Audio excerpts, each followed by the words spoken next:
नमस्कार दोस्तों, एक बार पुनः पावन के YouTube चैनल में बहुत बहुत स्वागत है, अभिनंदन है। आपकी ड्यूटी प्रिजाइडिंग और पोलिंग ऑफिसर के तौर पर लग चुकी है लोकसभा इलेक्शंस में। उसी संदर्भ में एक वीडियो मैं आपको भेज चुका हूं। इस दूसरे पार्ट में आज जो महत्वपूर्ण पॉइंट रहेंगे, क्या सबसे पहला ड्यूटीज ऑफ पोलिंग ऑफिसर, 1, 2, 3 जो पोलिंग ऑफिसर हैं उनकी ड्यूटीज क्या रहेगी वो जानेंगे। प्रोसीजर फॉर ईडीसी, जो आपकी ड्यूटी लग चुकी है और आपने ईडीसी के जरिए जो है वो अपने वोट देने हैं एम्प्लॉयज ड्यूटी सर्टिफिकेट के तौर पर, तो वो कैसे जो है दर्ज करने हैं, आपने कैसे वोट होंगे। चैलेंज वोट अगर होता है तो स्थिति में कैसे निपटेगा PRO. Challenge of VVPAT under rule 49MA test vote आपको मना किया गया है, लेकिन अगर बीच में ज़रूरत होती है तो उस टेस्ट वोट की स्थिति को कैसे आपने जो है पार करना है। वो वोटिंग बाय प्रॉक्सी, जो लेडीज जिनको प्रॉक्सी वोट मिला होता है अपने पति का वोट वो डाल सकती हैं, खासतौर पर जो सरहदों पर काम कर रहे हैं उन स्थिति में आपने कैसे जो है करना है काम। टेंडर बैलेट पेपर की फोर्जरी कोई कर चुका है, पहले वोट पा चुका किसी की जगह, उसकी बाद जो है टेंडर बैलेट पेपर आपने कैसे यूज़ करना है उसकी बात करेंगे। ब्लाइंड एंड इनफिर्म इलेक्टर्स, ये भी बात करेंगे। जो अंधे व्यक्ति आते हैं जिनके साथ कंपेनियन होते हैं उनको कैसे वोट डलवाना वो बात करेंगे। और सबसे मेजर और सबसे इंपॉर्टेंट पार्ट रहता है सीलिंग ऑफ इलेक्शन पेपर्स। बहुत सारे फॉर्म्स आपको दिए होते हैं, कौन कौन से फॉर्म्स जो है अपने भरने हैं, किस तरह से भरने हैं और किसके साथ आप उनको जो है वो डालना है, स्टेच्यूरी में या नॉन स्टेच्यूरी में डालना है, कौन से कवर में रहेंगे, ये सब बात हम इस वीडियो में करने वाले हैं। तो चलिए प्रारंभ करते हैं। सबसे पहले duties of polling officers. First APRO, जो पहला जो पोलिंग ऑफिसर होता है उसकी ड्यूटी क्या है। उसके पास 2 तरह के दस्तावेज हैं। अब एक है आपका इलेक्ट्रोल, जो मार्क्ड कॉपी ऑफ इलेक्ट्रोल है वो आपके पास है, और इसके अलावा जो है एएसटी वोटर की भी आपके पास आएगी। एएसटी और पीडब्ल्यूडी जो वोटर हैं उनका भी आपके पास जो है वो लिस्ट रहेगी, तो उनको देख कर ही आपने जो इजाज़त देनी है, ये आइडेंटिटी करना है जरूर। आइडेंटिटी के लिए जो है इंपॉर्टेंट है कि जब भी कोई वोटर आपको मिल जाता है तो आपने कैसे उसके ऊपर काम करना है। यदि कोई आदमी है तो उसको इस तरह से राइट साइड से ऊपर से रेड पेन से आपने लाइन लगानी है, डायगोनल्स की तरह, राइट से ऊपर से नीचे की तरफ आपने लेकर आना है और पूरी तरह से काटना है। एक ही रेखा लगानी है, ऐसा नहीं करना है कि दूसरी भी लगा दी एक।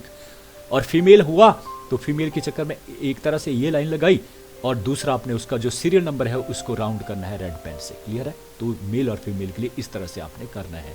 तो इसलिए किया जाता है ताकि जब कभी भी, क्योंकि मेल फीमेल पूछा जाता है कितने मेल हुए कितने फीमेल, तो आप फीमेल को जो अकाउंट से कितने राउंड हुए हैं उतने देख लीजिए और लग जाता है, और जितने टोटल में से माइनस कर लीजिए तो आपको अपने आप मिल जाता है। लेकिन इसके लिए सबसे बढ़िया क्या है कि अपनी एक टैली मार्क्स बना लीजिए, अपना कोई खाली पेज ले लीजिए और उसके ऊपर पहले ही मेल लिख लीजिए, ऊपर फीमेल लिख लीजिए, और 1 से लेकर आगे तक का नंबर जो है लिख लीजिए। लगभग मान लीजिए 500 के वोटर हैं तो 400 तो बना लीजिए, 200 यहाँ पर, 200 इधर बना लीजिए फीमेल के लिए, नंबर पहले ही लिख लीजिए। फिर क्या होगा कि एक आया तो काटा आपने, जैसे जैसे आएंगे मेल जितने आते रहेंगे कटता जाएगा। जैसे अगर उस समय पूछा जाए कि बताइए जी कितने मेल हुए कितने फीमेल हुए, तो इमीडिएटली लग जाएगा पता कि 31 मेल हो गए और फीमेल जो है वो 28 ने वोट कास्ट कर दिया है। तो ये भी आपने जो तैयार रखना है, ठीक है। और सबसे बड़ी बात है कि पहला जो पोलिंग ऑफिसर्स है वो उसका आइडेंटिटीज जो कार्ड है, एपिक है, या जो 11 और भी डॉक्यूमेंट्स होते हैं जिनकी लिस्ट आपको वहाँ से मिल जाएगी जहाँ आप जा रहे हैं। तो ये देखना जरूर है कि कोई ना कोई एक दस्तावेज उसके पास होना ही चाहिए। अगर उसके पास कोई भी दस्तावेज नहीं है, एपिक और 11 दस्तावेज के अलावा, तो आप वोट कास्ट नहीं देंगे। खासतौर पर जो पर्चियाँ दी गई हैं, बांटी गई है बीएलओ के द्वारा, वो दस्तावेज नहीं है, ख्याल रखना वो दस्तावेज नहीं है। तो दस्तावेज होना ही चाहिए, तभी आप उसको अलाउ करेंगे। तो ये फर्स्ट पोलिंग ऑफिसर का काम है। दूसरा है, इसी में ही मैं बात कर दूं कि आपको एएसटी और पीडब्ल्यूडी की जो लिस्ट भी है। अब एएसटी जो है एब्सेंटी, शिफ्टेड और डेड हैं, भाई कई बार गलती हो जाती है ना, तो हो सकता है वो आए कि नहीं जी, ये तो मैं हूँ, तो उसका एनेक्चर जो है 16 भरा जाएगा। एनेक्चर नंबर 16 जो है वो प्रिजाइडिंग ऑफिसर भरेगा एएसटी वोटर का, और फिर उसको इजाज़त जो है वो मिलेगी। उसी तरह से उसकी लिस्ट में भी आपने वैसे ही जो लाइन आपको बोली कैसे रेड पेन से काम करना है, मेल और फीमेल की तरह वैसे ही करना है, कोई अलग से नहीं है, ठीक है जी। अगर वो गलत पाया जाता है, याद रखना, अगर वो गलत पाया जाता तो उसको सीधा ही आपने पुलिस हालात में जो है करना है कि गलत व्यक्ति था। अब आता है procedure for the EDC. EDC बहुत आने वाले इस बार आपको, क्योंकि ड्यूटीज बहुतों की लगी है। तो उस स्थिति में आपने ईडीसी कैसे निपटना है, एक तो मैं बता दूं, सबसे पहले वो फॉर्म नंबर 12B होता है जो ईडीसी लेकर आता है, ठीक है। तो इसमें क्या करता है, सबसे जो पहला पोलिंग ऑफिसर है वो ईडीसी को कलेक्ट करेगा, ध्यान से देखेगा क्या सही है, उसमें स्टैंप लगी है कि नहीं लगी है, तो उसको कलेक्ट करेगा, अपने पास ही रखेगा और आगे जो है वो इजाज़त दे देगा उसको, ठीक है। फिर दूसरा आता है जो उसका जो अभी जो है उसकी एक चीज़ रह गया उसके पास, फर्स्ट पोलिंग ऑफिसर के पास जो मार्क्ड कॉपी ऑफ इलेक्टोरल है, ये कहा गया है कि उसका जो अंतिम सीरियल नंबर है, मान लीजिए आपका टोटल जो वोट है वो है 1122, उसमें सबसे लास्ट है 1122, तो आपने 1123 नंबर जो है लिखना है और उसके बाद उसका जो है ये चीज़ें लिख लेनी है। क्या लिखना है, उसका सीरियल नंबर, उसका जो नंबर है उसमें वो, और कौन सी एसी से लेकर आया है वो नंबर, और उसका नाम लिखना और ईडीसी लिखना है, ठीक है। सीरियल नंबर, उसका पार्ट नंबर, वो किस एसी से है वो नंबर, प्लस नाम, और उसका नाम और ईडीसी आगे लिखना है। तो ये एक ही सीरियल में, एक ही उस सीरियल नंबर के आगे जो है आपने लिखना है 1123 में ही आगे लिखना है। इस तरह से आपने आगे जो सीरियल बढ़ाते चलेंगे 1123, 1124 और ईडीसी को इसी तरह से एंटर आपने करना है। क्लियर है, ये तो है पहले पोलिंग ऑफिसर का काम। दूसरा क्या करेगा, वो रजिस्टर ऑफ वोटर में जो उसके पास है उसमें उसकी एंट्री करेगा, क्या लिखना है उसको मैं थोड़ा आगे बताता हूं आपको। इस तरह से आपने उसकी जो है वो एंट्री करनी है। क्या करना है, उसका सीरियल नंबर, उसका पार्ट नंबर, ये कहाँ मिलने वाला है, ये उसी के ही ईडीसी में लिखा होगा, और वो किस एसी से है ये इसी में नंबर 2 में आप ये सारी चीज़ें लिखेंगे। फिर उसने के पास कौन सा डॉक्यूमेंट्स है जिसके जरिए उसने जो है वो वोट कास्ट किया, ईपी का मतलब है एपिक, एपिक को जो है सीधा ही लिखते हैं ईपी। पर अब आपके जो है आइडेंटिटी कार्ड भी बने हैं, है ना, आपको आपकी पार्टी जो है, अगर आप में से ही जो है वो वोट कास्ट कर रहे हैं, आप खुद कर रहे हैं, तो आपके पास जो है एक और है जो आपके पास जो है वो टैग किया गया है, आपको दिया गया है अपना आइडेंटिटी कार्ड, तो वो भी ऑथेंटिक होता है, तो वो भी आप जो है वो लिख सकते हैं। तो भाई जब भी ईपी आएगा, मतलब एपिक से कोई भी जो है देगा, तो याद रखना यहाँ पर नंबर लिखने की कोई आवश्यकता नहीं, क्योंकि कहा गया है कि 4 डिजिट नंबर आपने उस जो दस्तावेज के लास्ट वाले लिखने हैं। जैसे अगर आधार से कोई दे रहा है तो आधार के लास्ट के 4 डिजिट आपने यही थर्ड कॉलम में उसको लिखना ना भूलिएगा। लाइसेंस है उसके भी लास्ट के 4 डिजिट आपने लिखना ही लिखना है। कौन से नंबर पे, तीसरे नंबर पर ये एंट्री जो है रहेगी, ठीक है।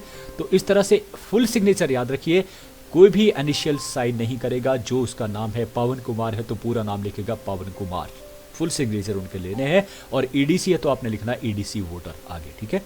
अगर वो आधार के साथ कर रहा है तो फुल सिग्नेचर, यहाँ रिमार्क्स में लिखने की कोई आवश्यकता नहीं है। ये व्हीकल लाइसेंस है, उसका नंबर लिखिए। मान लीजिए वो रिफ्यूज़ कर देता है वोट, तो आपने चौथे कॉलम में उसका लिखना है रिफ्यूज़ टू वोट, ठीक है। और यहाँ पर जो है उसके जो है साइन आपने ले लेने हैं, वोटर के साइन ले लेने हैं कि उसने रिफ्यूज़ किया है, ठीक है। उसके अलावा अगर ऐसा वोटर जो शराब पी के आ गया, कुछ हुड़दंग मचा रहा है, तो आप उसको भी अलाउ नहीं कर सकते हैं। तो उस स्थिति में आप क्या करेंगे, नॉट अलाउड टू वोट, आपने अलाउ नहीं किया उसको वोट देने के लिए, और सिग्नेचर जो है पीआरओ करेगा। लेकिन ख्याल रहे आपने एजेंट से लिख के ले लेना है, ताकि एजेंट बाद में ये ना बोले कि नहीं भाई ये तो ठीक था। तो उनसे ज़रूर लिख के लीजिएगा कि ये आदमी ऐसा कर रहा था, वैसे आपने उसके फ़ोटो भी लिए, सब कुछ आपके पास है। तो ये भी हो सकता है। रिमार्क्स में तब आपकी जरूरत पड़ेगी जब आप उस रिमार्क्स में अगर छोटा रिमार्क्स आप देना चाहें कि ये स्थिति थी, तब जाके ये हुआ। लेकिन ये उससे बाहर, इस कॉलम से बाहर नहीं जानी चाहिए कोई भी रिमार्क्स अगर आप देते हैं, ठीक है। अब आता है सेकंड वोटर का, जो मैंने अभी पहले भी बता दिया है। ये उसका जो है रजिस्टर ऑफ वोटर है 17A।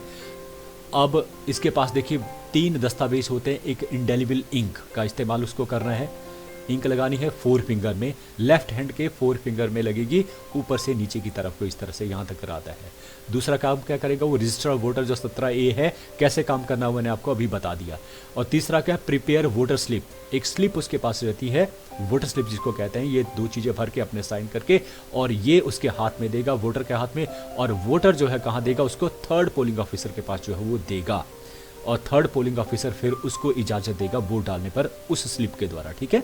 अब यहाँ पर एक और चीज़ बताना जो है वो ज़रूरी है कि मान लीजिए कोई ऐसा व्यक्ति जो है वो रिफ्यूज़ तब करता है कि जब आपने बैलेट बटन जो है वो दबा दिया है, बैलेट बटन को दबा दिया, तीसरे ने दबा दिया, और उसके बाद वो कहता है कि मुझे जो है वोट कास्ट नहीं कर रहे हैं। तो उस स्थिति में इंपॉर्टेंट है कि जो पीआरओ है, प्रिजाइडिंग ऑफिसर है, वो उसको समझाए कि अगर आप कोई नाराज़ हैं या किसी और कैंडिडेट से हैं, तो आप जो है वो नोटा में जाकर जो है वोट कास्ट कर सकते हैं, इसलिए नोटा बनाया गया है, तो वो दे पाएगा, ठीक है। अगर वो फिर भी रिफ्यूज करता है तो याद रखिए उस स्थिति में आपने अगले वोटर को भेजना है, अगला वोटर, क्योंकि मशीन रेडी है, तैयार है, ऑन है, तो आप जो है अगले जो वोटर है उसको भेजेंगे।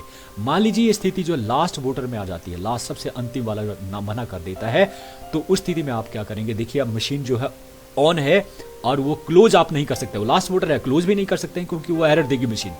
उस स्थिति में आप क्या करना है कि मशीन को आपने जो है वो ऑफ कर देना है।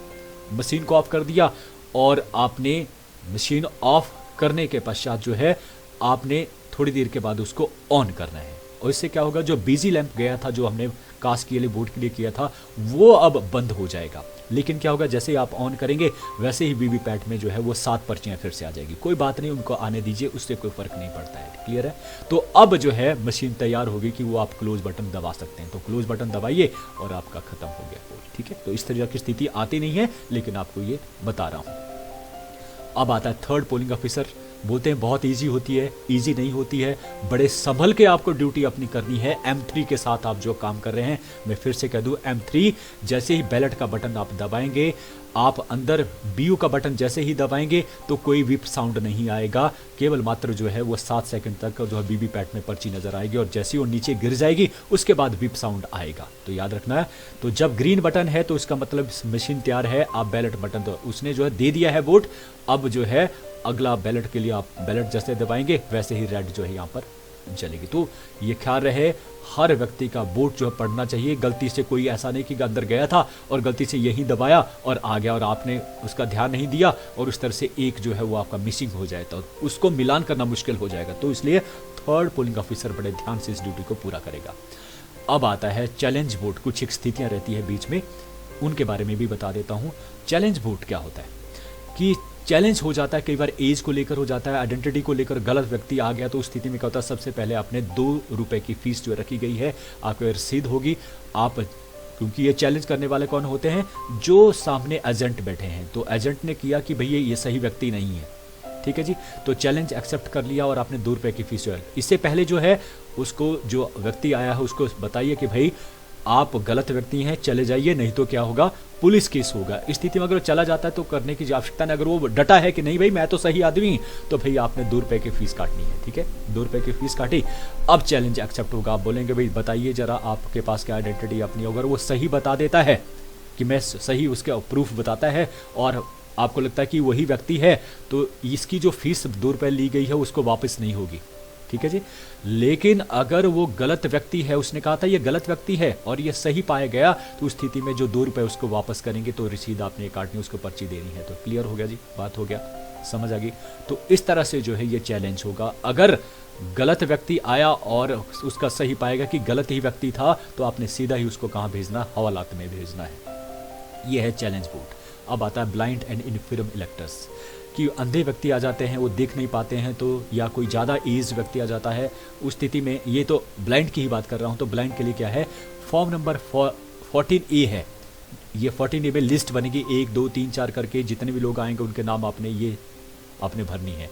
इसके अलावा उनका जो उनके साथ जो कंपेनियन आएंगे उनका फॉर्म नंबर जो है वो 10 बार आ जाएगा। देखिए 10 जो फॉर्म नंबर है उसको ध्यान से आपने भरना है। और इम्पॉर्टेंट क्या है कि जो कंपेनियन है, ख्याल रखना है कि एक बार ही बनेगा, किसी का भी कंपेनियन कोई भी हो सकता है, लेकिन एक ही कंडीशन है कि उसकी उम्र जो है 18 साल से ऊपर होनी चाहिए। वोटर हो या ना हो, 18 वर्ष से ऊपर की आयु का कंपेनियन बन सकता है, लेकिन एक बार ही बनेगा। ठीक है, और याद रखना इंडेलिबल इंक वाले जो है ख्याल रखेंगे, जो सेकंड पोलिंग ऑफिसर लगा रहा है, कंपेनियन को भी लगानी है, जो वोटर कास्ट करने के लिए आया है, ब्लाइंड आया है कोई, तो उनके भी लगेंगी। लेकिन कहाँ लगानी है भाई, कंपेनियन का जो राइट हैंड है उसकी 4 फिंगर में लगाएंगे आप, और जो वोटर है सही में उसका वहीं पे लेफ्ट हैंड के 4 फिंगर में लगानी है। तो 2 जगह इंक जो है इस्तेमाल होगी। ठीक है, क्लियर हो गया।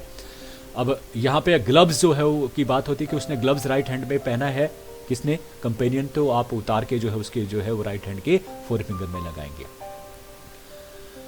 Challenge of the VVPAT under the rule 49(8), ये टेस्ट वोट की बात। देखिए मैं कहा कि आपने बिल्कुल भी मशीन को छेड़ना नहीं है, लेकिन टेस्ट वोट भी होता है। देखिए कब होता है, वो होता है जब आपने पोलिंग हो रही है और कोई वोट कास्ट करने के लिए चला गया और उसने देखा कि जो जिसको मैंने वोट कास्ट किया वहां पर वो पर्ची डिस्प्ले नहीं हुई, किसी और की ही डिस्प्ले हुई, गलत है, तो भाई उसने आके ही ऑब्जेक्ट किया, बाहर आया और कहा कि भाई ये गलत है, मैंने वोट किसी और को किया और जो है वीवीपैट है वो पर्ची किसी और को बता रहा है। तो उसको सबसे पहले अवेयर कीजिए कि भाई अगर ये गलत हुआ, आप गलत पाए गए, तो सीधा ही सेक्शन नंबर 177 के तहत आईपीसी के तहत जो है सीधे ही जेल जाएंगे 6 महीने के लिए और 1000 आपको फाइन भी होगा। अगर वो चला जाता है तो ठीक है, नहीं वो डटा रहता है कि नहीं भाई ये गलत है, वीवीपैट गलत कर रहा है, तो उस स्थिति में आप जो है क्या करेंगे, जो एजेंट है उनको साथ लेकर एआरओ जो सॉरी आपका जो पीआरओ हो वो जाएगा कहाँ पे, जहाँ पे कंपार्टमेंट है, जहाँ पे सीयू रखा है, और सामने ही वोट करवाएगा फिर से। लेकिन याद रखना उससे पहले क्या करना है, इंपॉर्टेंट है कि जो सेकंड एंट्री आपने रजिस्टर ऑफ वोटर, जो जिसके पास जो है रजिस्टर ऑफ वोटर है, सेकंड पोलिंग ऑफिसर है, 17A के ऊपर आपने दूसरी एंट्री करनी। पहले एंट्री होगी थी ना उसकी, अब दूसरी एंट्री करनी है, लेकिन आगे लिखना रिमार्क्स में ये टेस्ट वोट है, टेस्ट वोट है, रिमार्क्स में लिखना ना मत भूलिए ये टेस्ट वोट है। और फिर आप टेस्ट वोट किया, सभी एजेंट को लेकर गए और टेस्ट वोट करवाया, और आपने देखना है कहाँ नजर रहेगी, उसकी उंगली के ऊपर भी और उसके वीवीपैट के ऊपर भी, कि जिस उंगली को जिस बटन को उसने दबाया क्या उसी की ही पर्ची है। अगर वही पर्ची आई तो वो गलत पाया जाएगा और सीधा ही अंदर जेल में। लेकिन अगर वो गलत पर्ची आई तो इसका मतलब वो सही है, व्यक्ति वो सही बोल रहा था, उस स्थिति में आपको पूरी मशीन जो वो बदलना पड़ेगी। क्लियर है? सेक्टर ऑफिसर को फोन कीजिएगा और करिएगा आगे की प्रोसेस। एक आता है टेंडर बैलेट पेपर, कि गलत कोई व्यक्ति आया, उसने वोट कास्ट कर दिया और जो सही व्यक्ति था वो अब आया, उसकी जगह कोई और ही कास्ट कर गया, उस स्थिति में टेंडर बैलेट पेपर होते हैं। मशीन का काम वहाँ कुछ नहीं होता है, वो मशीन के ऊपर कास्ट नहीं करेगा वोट, कहाँ करेगा, बैलेट पेपर के ऊपर वो वोट कास्ट करेगा। क्लियर हो गया? बैलेट पेपर पर वो वोट कास्ट करेगा, और ये बैलेट पेपर भी आप पोलिंग ऑफिसर ही देंगे। अच्छे से इसको जो है तह आपको सिखा दी गई होगी कैसे लगानी है, और उसके पास हाथ में क्या देना है, आपने एरो क्रॉस मार्क जो है रबड़ स्टैंप लेनी है इंक लगाकर, और वो अंदर कंपार्टमेंट में जाकर जो है उसके ऊपर ठप्पा लगाएगा और फिर उसको प्रिजाइडिंग ऑफिसर के पास वो दे देगा उस बैलेट पेपर को। और जो प्रिजाइडिंग ऑफिसर क्या काम करेगा, फॉर्म नंबर 17 भी याद रखना, उसको 17C में कुछ नहीं करेगा, रजिस्टर ऑफ वोटर में कोई एंट्री नहीं होगी उसकी, किसकी, टेंडर बैलेट पेपर की। आपने करना है उसकी जगह 17B फॉर्म दिया होगा, वहां पर आपने उसको एंट्री करनी है और आपने उसका बैलेट पेपर, ये दोनों ही चीजें आपने एक ही लिफाफे में डालना है। क्लियर है? एक लिफाफे में तैयार रखना है, ये पीआरओ का काम है। फिर आता है प्रॉक्सी उस स्थिति में होता है कि हमारे जो सरहदों पर काम कर रहे हैं लोग, जो बच्चे जो है वो या जो भी फौजी हैं, वो अपने वोट डालने का हक जो है अपनी वाइफ्स को देते हैं और एक कागज़ बनता है जिसे कहा जाता है प्रॉक्सी वोटर। तो ये भी एडीसी की तरह ही आपके पास आएगा, ये भी जो फर्स्ट पोलिंग ऑफिसर है उसको जो है वो अपने हाथ में लेगा, देखेगा कि सही है, और फिर आगे की प्रक्रिया वैसे ही है जैसे और हुई है। लेकिन इंडेलिबल इंक का ख्याल रखना है कि जब फर्स्ट सेकंड जो पोलिंग ऑफिसर है, सेकंड पोलिंग ऑफिसर के पास इंक रहती है, वो लगाएगा तो प्रॉक्सी के मामले में वो लेफ्ट हैंड के मिडल फिंगर में लगाएगा। ठीक है? मिडल फिंगर, उनकी जो फोर फिंगर है वो अपने वोट के लिए होती है, तो वो अपना वोट भी कास्ट करेगी। जब वो अपना वोट कास्ट करेगी तो फोर फिंगर में लगाना है। जब उसने प्रॉक्सी अपने हस्बैंड का जो है वो वोट कास्ट की तो अपने उसकी उंगली मिडल में जो है वो निशान लगाना है, तो 2 निशान उसके ऊपर लगेंगे। क्लियर हो गया? तो ये क्या रखना है प्रॉक्सी वोटर में।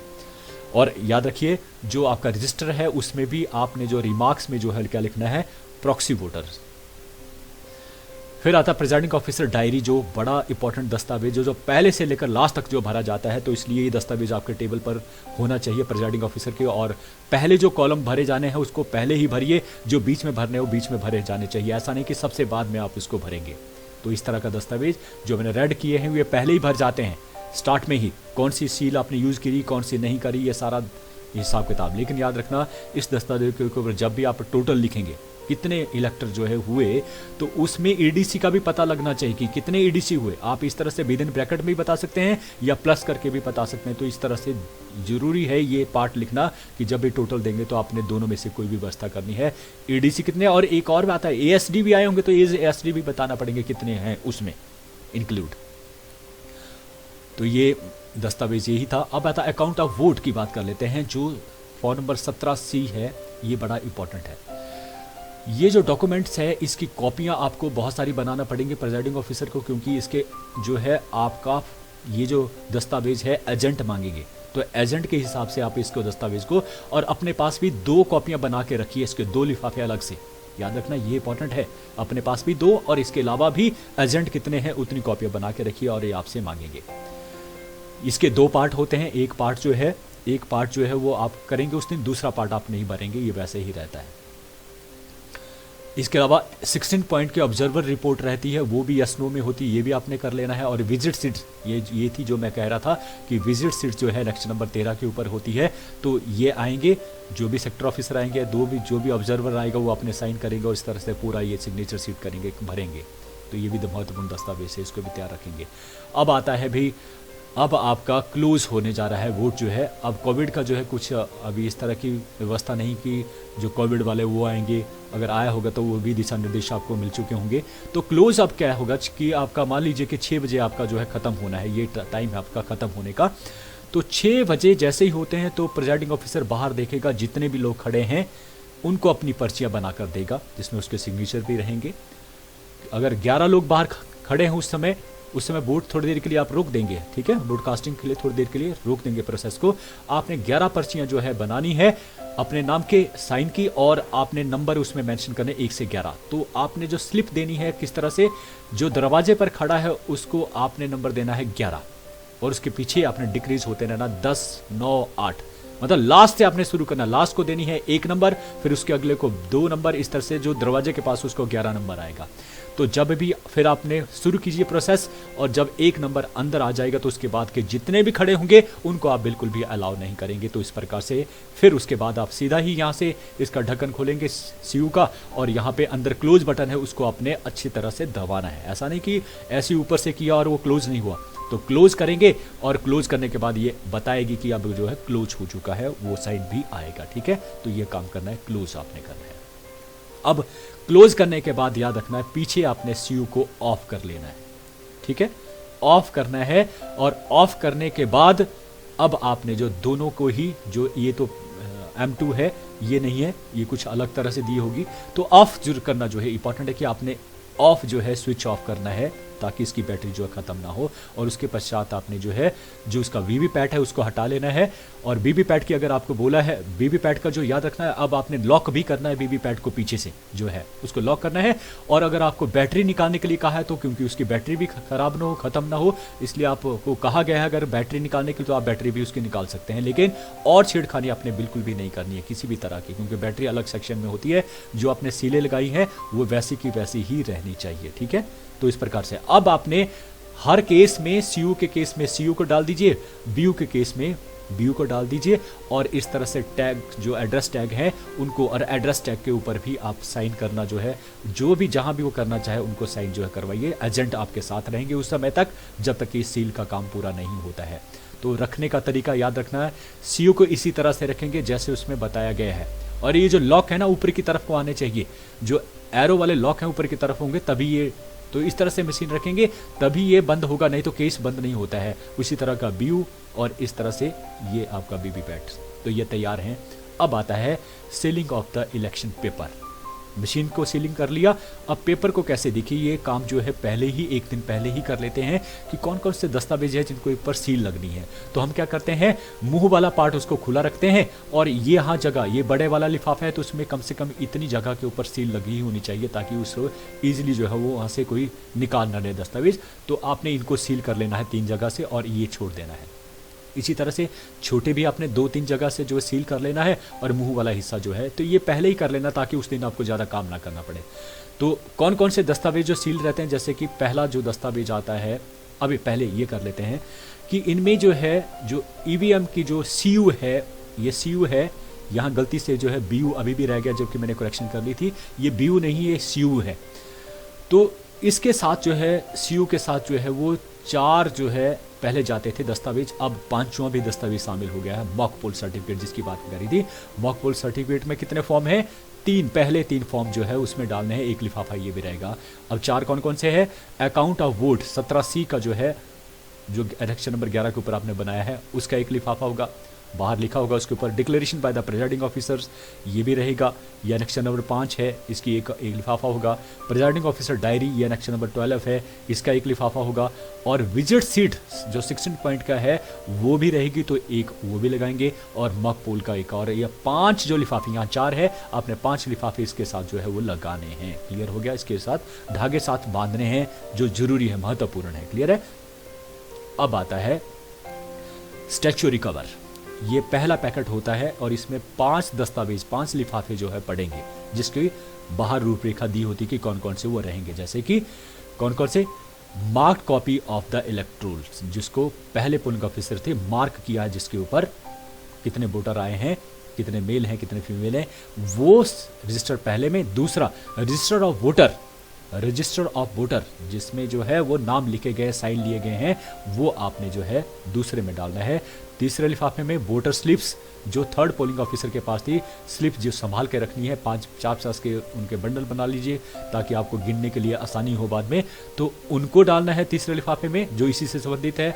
चौथा जो लिफाफा होगा वह अनयूज टेंडर बैलेट पेपर, जो टेंडर बैलेट पेपर आपको मिले थे जितनी संख्या में, अगर वो यूज हुए हैं तो वो भी 5वां लिफाफा बनेगा, अगर नहीं हुए तो वो चौथा लिफाफा बनेगा। ठीक है, तो उसमें वो डालने हैं।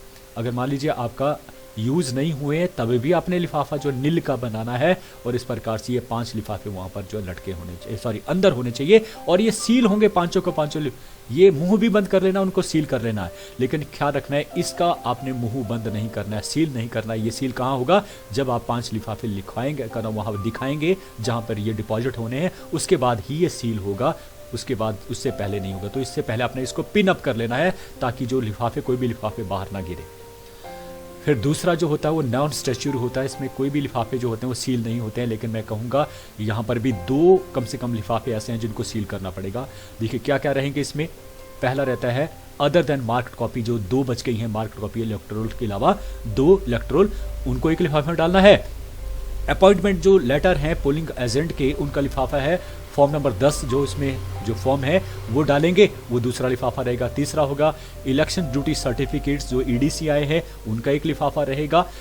चौथा रहेगा list of the challenge vote, अगर है तो उसका, अगर नहीं है तो नील कीजिए, या अगर चैलेंज हुए तो उनको आप जरूर जो है वो आपने इसको सील कर लेना है उस लिफाफे को। और यहाँ पे भी ईडीसी को भी आपने सील कर लेना है, इन दोनों लिफाफों को सील करना ना भूलें। इसके अलावा the list of the blind, कौन कौन से लोग थे, उनकी जो फॉर्म नंबर 12 ये भरा होगा, और कंपेनियन का जो एनेक्चर भरा होगा, ये एक ही लिफाफे में आपने डालना है।